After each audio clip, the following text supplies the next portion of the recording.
So on this first one, we've got the same base, okay? So that means that we're going to combine the exponents, okay? And the way that we're going to do this is we're going to add these exponents. Okay, so what's 3 plus 4? Okay, so that's going to be 2 to the 7th power. That means x is going to equal 7. I know. That's what I said. I thought it was going to be easy.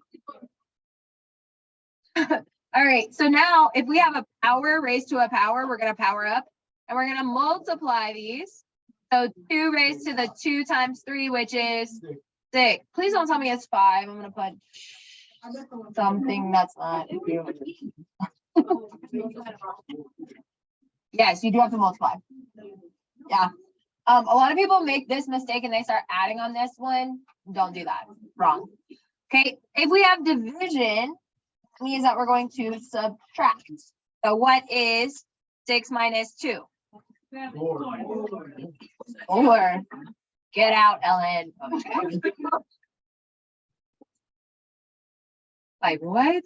For those of you who are visual learners, ready? Trying to help you help me.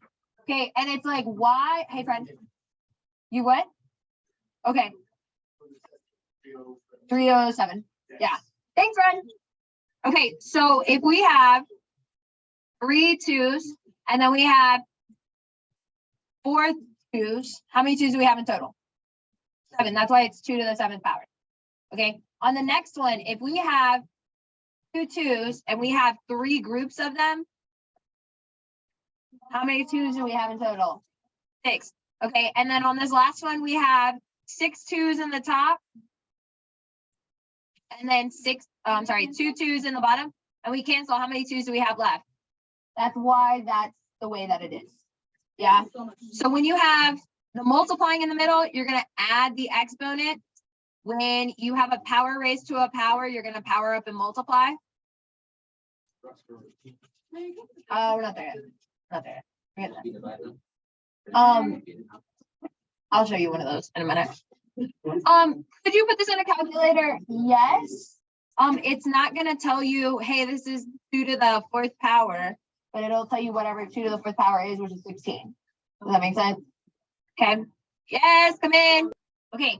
So now that we have this stuff raised to a power, okay, which rule are we going to use? Power raised to a power, we're going to power up. So we're going to multiply.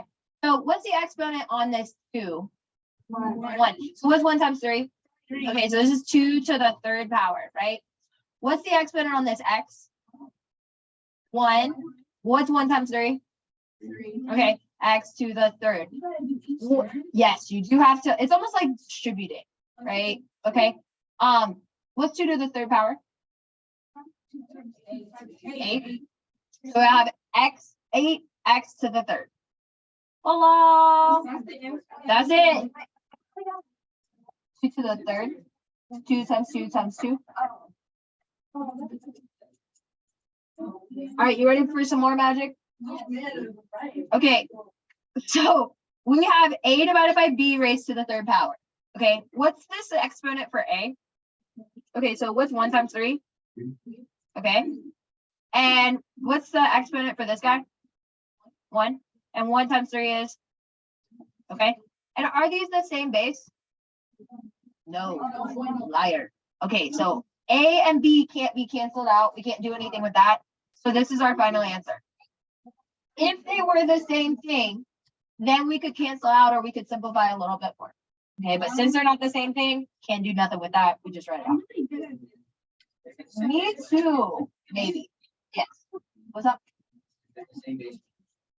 Yes. Okay, now here is my favorite rule on the face of this planet. Anything raised to the 0 power is 1. Okay, SpongeBob raised to 0 power, he's still 1. Okay, so it's gonna equal 1. Please don't mess that up. Okay, if there's a 0 exponent on the outside of some craziness, like literally like Miss Emmons raised to the 0 power, still 1.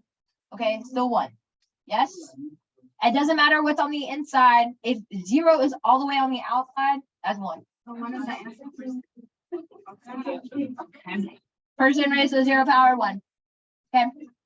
Now, negatives are really fun. This is where craziness starts happening. It's not fun. Negatives, you're going to flip your chicken. Okay. So, what is 2 in fraction form? 2 over 1. Okay, so we're going to take 2 over 1 and we're going to flip our chicken. Okay. And we're going to raise that to the first power. So that's just going to be 1/2. Flip your chicken. This. Let's say you had 2 over 3 raised to the negative second power. Okay. First thing, we got a negative number. So we're going to flip our chicken. Yeah. And then we're going to raise it to the second power. So 3 raised to the second power is going to give us 9. 2 raised to the second power is going to give us 4. Ta-da! Crazy. Okay. All right, so looking at this one, Claire said, I know that 9 squared equals 9 times 9. 9 to the first equals 9, and 9 to the 0 equals 1. I wonder what 9 to the 1/2 power would be. So she graphed this, and what would be an estimate for 9 to the 1/2? So about like here, right? So that's gonna be 3, right? Okay. 9 squared 9. 9 times 9 is not 9 times 9 times 9 is 81. There's a comma right here. that's Yeah. crazy. Hey, Kenneth, can you close that door? All right, so y'all said 3, okay? And let's confirm. Let's go. So, for that to be true, the value of 9 raised to the 1/2 must be 3. Here's what I need you to do. I need you to know that anything raised to the 1/2 power is the same thing as taking the square root. That's all I need you to know. Anything raised to the 1/2 power is the same thing as taking the square root. Yeah. Okay. Looking at this question, he says, or she says, now I'm wondering about 4 to the 1/2 power. So again, we graph it, and 4 to the 1/2 power, that's going to be 2, right? Okay, because square root of 4 is 2. So now right here, we can prove that that works. What's 4 to the 1/2 power? 2, and 2 squared is, okay, so watch how these rules work. When we have a power raised to a power, what do? We multiply. What's 1/2 times 2? 1. So this is 4 to the first, right? Is that the same thing as 4 to the first power? Yes. Okay. Through some reminders, the 4 to the 1/2 power is the same thing as taking the square root, right? Okay. That's all you need to know from this. You don't have to write any of this down. Oh, okay. Go ahead, Ellen. Okay. Okay. Okay. All right. So now what I want you to do is, using your exponent rules, find the exact values of these. If it is not a whole number, you are just going to leave it underneath the radical. Okay. So for instance, 25 raised to the 1/2 power would be what? I heard so many things. 5 is the correct answer. Okay. On the next one, 15 raised to the 1/2 power is what? So square root of 15 is not a whole number, right? So we're going to leave it underneath the radical. I got you. What about this next one? It's a variable. So we got y to the 1/2 power. Square root of y. Okay. Now here's something new. We have 8 to the 1/3 power. 2. Okay, good. So this is taking the cubic root of 8, which Jared just said it was 2. That means that 2 to the 3rd power would be 8, right? Correct. Okay. If you didn't know what that was, though, you could just type this junk in and it would give you 2. All right, on the next one, Square root of 2. it's not the square root, I mean, it's the radical. cubic root. Okay. Yeah. Yeah. All right. On this one, what's the 2 that go together? Okay. Then we got 16 to the 1/2 and 4. We got 4 to the 1/3 and the cubic root of 4. We got 27 raised to the 1/3 and 3. Okay. We got 9 to the negative 1/2. 1/3. Then we have 3 to the negative 1/2 and that's gonna be. Okay, remember, when we have a negative, that flips our chicken. And then we're raising it to the 1/2 power. Okay, that's the one that everybody kind of messes up on. Okay. Let's talk. So write a solution to the equation x squared equals 5 two ways, using exponents, using radicals. So how would I solve this guy? Squared. Squared. Raised to 1/2.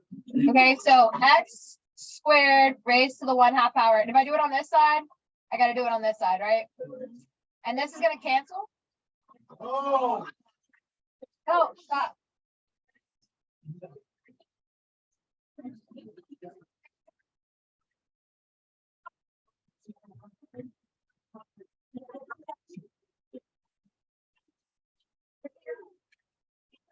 Holy.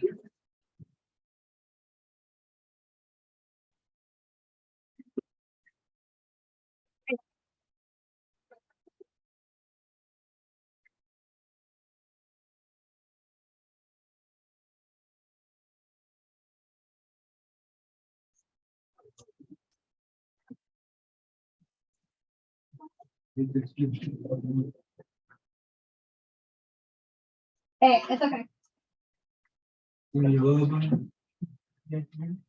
What's the topic?